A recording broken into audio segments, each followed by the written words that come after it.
Compostarea este o modalitate excelentă de a vă reduce deșeurile, de a menține un mediu de sol sănătos și de a obține îngrășământ gratuit pentru grădină, dar poate dura săptămâni sau chiar luni pentru ca compostul să fie gata de utilizare.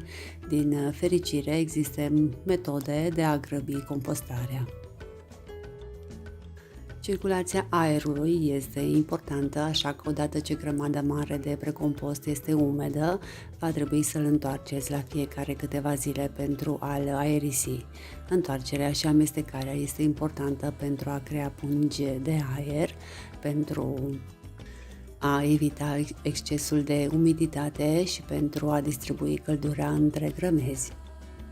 Tăierea sau mărunțirea deșeurilor este o modalitate simplă de a accelera descompunerea. Materialele mai mici se descompun mai repede decât piesele mai mari, deoarece vor oferi bacteriilor o suprafață mai mare pe care să lucreze.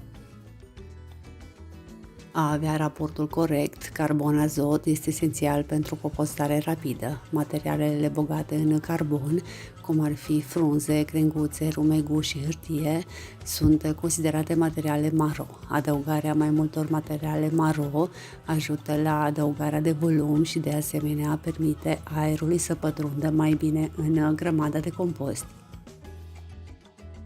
Trebuie să rețineți că materialul maro este de obicei uscat și lemnos, fără conținut de umiditate, în timp ce materialul verde este umed, cu un conținut ridicat de umiditate.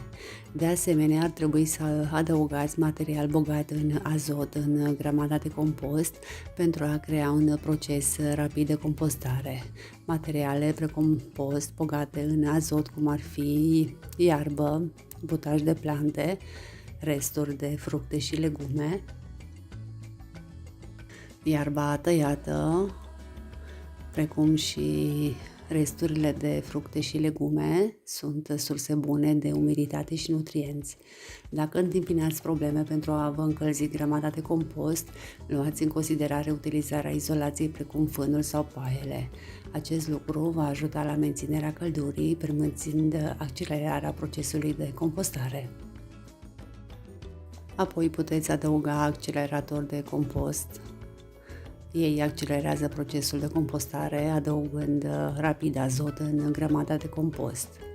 Îngrășământul de pui sau de cal este un mare accelerator de compost, deoarece conține niveluri ridicate de azot.